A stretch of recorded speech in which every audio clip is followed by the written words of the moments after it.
عرفان صدیقی صاحب نے کہا کہ میں انجینئر علی مرزا کو بہت سنتا تھا، لیکن آپ کو سننے کے بعد میں نے اسے سننا چھوڑ دیا، الحمدللہ ھذا من فضل ربنا۔ سوائے معاویہ رضی اللہ تعالیٰ عنہ کے مسئلے کے، کیا اہل حدیث کو انجینئر علی مرزا کی تائید نہیں کرنی چاہیے کیونکہ وہ زیادہ تر اہل حدیث مسلک کی باتیں کرتا ہے؟ میرے بھائی آج میں آپ کو ذرا اہل حدیث مسلک کی تھوڑا سا تعارف کروا دیتا ہوں نا۔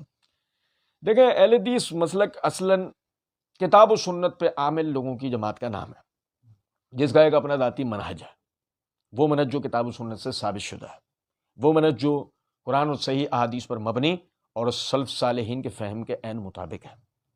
اس میں افراد کی اہمیت نہیں ہے، اس میں منہج اور کام کی اہمیت ہے۔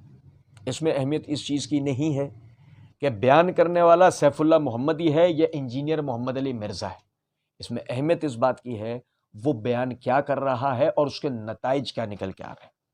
اگر مثال کے طور پہ انجینئر محمد علی مرزا صاحب صحابہ کرام رضوان اللہ علیہم اجمعین کا دفاع کر رہے ہوتے اور اس آڑ کے اندر فتنوں کا رد کر رہے ہوتے، فرقوں کا رد کر رہے ہوتے، اور لوگوں کے جو جھوٹ فریب دھوکہ دہیاں ہیں ان کو ان کی کتابوں سے واضح کر رہے ہوتے، تو میں آپ کو سچ بتا رہا ہوں مرزا صاحب کی پشت پہ اگر پورے پاکستان پوری دنیا کے اندر اگر کوئی جماعت سر فہرست کھڑی ہوتی تو وہ اہل حدیث تھے، تمام اہل حدیث مرزا صاحب کی پشت پہ کھڑے ہوتے۔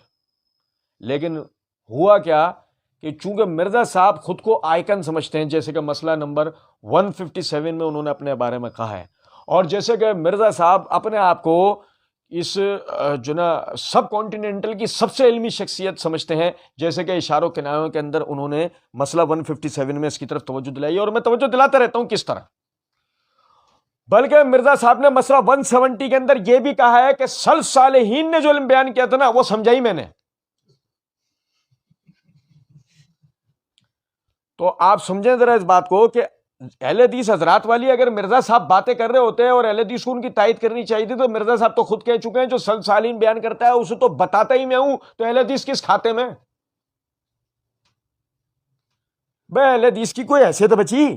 اب مرزا صاحب تو کہہ رہے ہیں بتایا ہی میں نے، آپ کہہ رہے ہیں سوال کے اندر وہ زیادہ تر اہل حدیث مسلک کی باتیں کرتا ہے۔ وہ مرزا صاحب کب کہہ رہے ہیں بات کہ وہ اہل حدیث مسلک کی باتیں کرتا ہے؟ وہ تو کہتے ہیں سلف نے جو کہا وہ سمجھائی میں نے۔ یہ تو آپ کا مرزا صاحب سے آج تک کا حسن زن ہے جو آپ مرزا صاحب کے لیے بات کہتے ہیں کہ وہ اہل حدیث والی باتیں کرتے ہیں۔ اچھا اب ایک اور بات سمجھیں، میں آپ کو دعوت فکر دیتا ہوں، آپ اہل حدیث کے منہج کو پڑھیں، آپ اہل حدیث کے منہج کو پڑھیں۔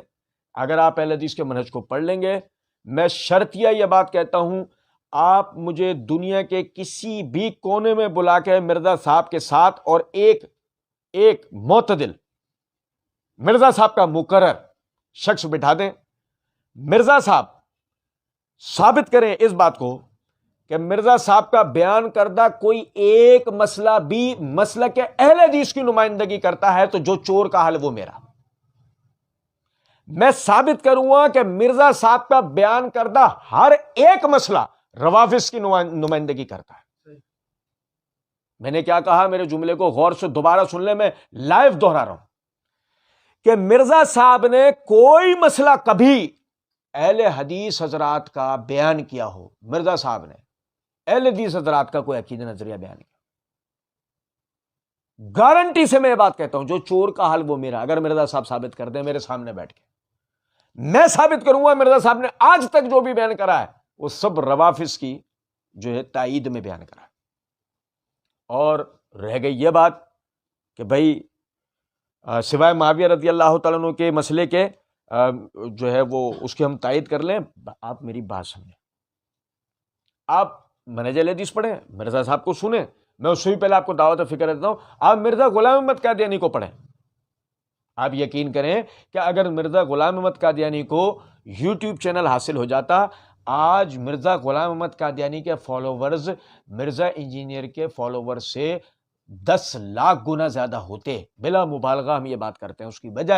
اس کی وجہ یہ ہے مرزا غلام احمد قادیانی عربی زبان کے بارے میں جانتے تھے، مرزا غلام احمد قادیانی فارسی کے بارے میں جانتا تھا، مرزا غلام احمد قادیانی عربی قوائف وغیرہ پڑھا ہوا تھا، فقہ کا علم تھا اس کو تھوڑا بہت، علوم الہیہ کے بارے میں اس کو تھوڑا بہت معلوم تھا، مدرسے کا پڑھا ہوا آدمی تھا، مشکات سے بخاری وغیرہ کچھ کتابیں حدیث کے پڑھ رکھی تھی۔ یہی وجہ ہے جب بات کرتا تھا تھوڑا بہت اس کا کوئی علمی پیمانہ بن جایا کرتا تھا، پھر اس کا رد کرنے میں بھی مزہ آتا تھا.